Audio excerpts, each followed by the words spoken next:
Okay, October 21st, Saturday, Dark and Light Side of Life, episode 37. So, sa gustong malaman kung ano yung naging dahilan ng sitwasyon nila nung Sabado at bakit sila nagkaganon, ito na yon, no? Kung ano man yung gusto nyong malaman, kung hindi sana nabulilya, so ano ba dapat ang nangyari at mangyayari. Ito yon. Kuha ko dito ng tatlo. Una,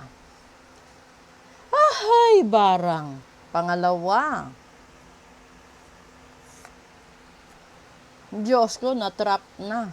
And pangatlo, ito, Five of Cups. Alam niyo na ito, di ba? So, yung iba, kalimitan na barang kayo, kaya kayo minalas na sobra sa buhay.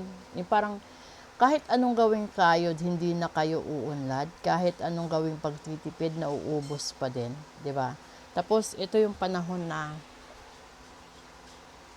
nakafocus kayo sa mga nawala sa inyo. Ito yung hindi mo inasahan na mawawalan ka ng trabaho, hindi mo inaasahan na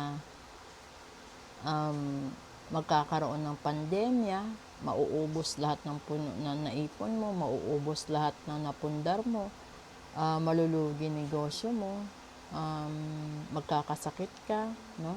Tambak na problema, patong-patong. Ito yon. Hindi mo na alam kung saan manggagaling at paano at bakit ka pinaparusahan sa tingin mo ng panahon at ng Diyos dahil ginawa mo naman ang lahat. Ang hindi mo alam, hindi ang Diyos ang may kagagawan yan, kundi ang kapwa mo.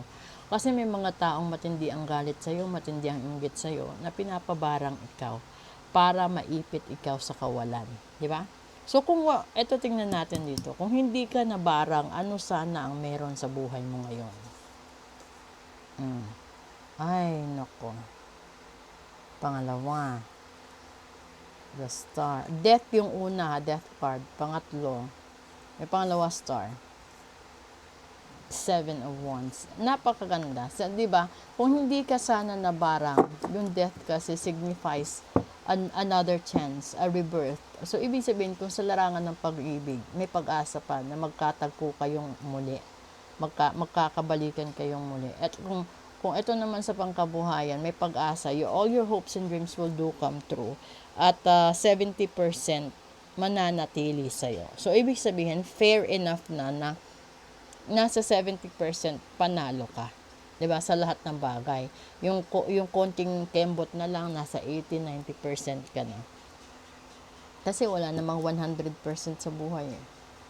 Mamaniwala ka. So kung hindi ka nakikialam na naman lowbat, kung hindi ka nagkaroon sana ng pagkakamali sa buhay mo, no? Kung hindi ka binarang, ibig sabihin marami kang pagkakataon na gagawin ang lahat. Maraming pag-asa, maraming sitwasyon na sana magkakaroon ikaw ng kasaganaan sa buhay, magkaroon ikaw ng kasagutan sa lahat ng suliranin mo sa buhay.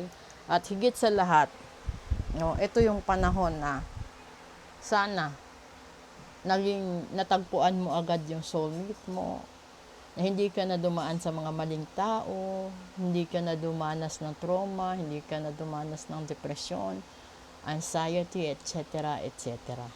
So, sa lahat-lahat ng mga tao, no, kasi kahit gumawa ka ng kabutihan, magiging masama ka pa rin sa mata ng ibang tao.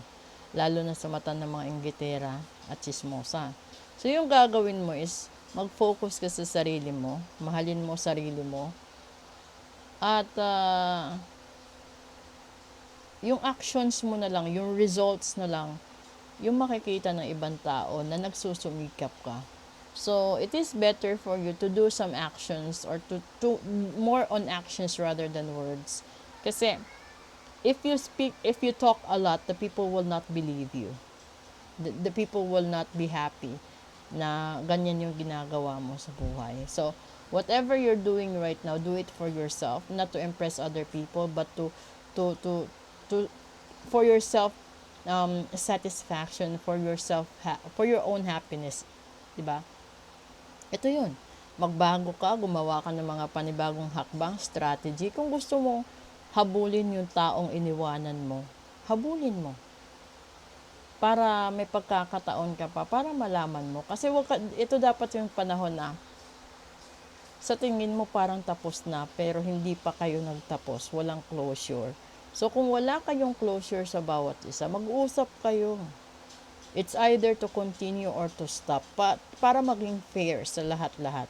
So you have to talk to each other, close everything if needed, and then if you want to start another chapter of your relationship, never ka magdig ng sitwasyon nung nakaraan mo para huwag mo na ungkatin yung mga lumang sitwasyon. Then you will say again na, hindi ka pa rin nagbago, akala ko nagbago ka na, ganito, ganyan. And then, that will start another conflict, another chaos, that will trigger another separation. So, if you want that somebody or someone will not be separated again sa buhay mo, you have to adjust your own attitude. And then, at the other side naman, mag-adjust ka din.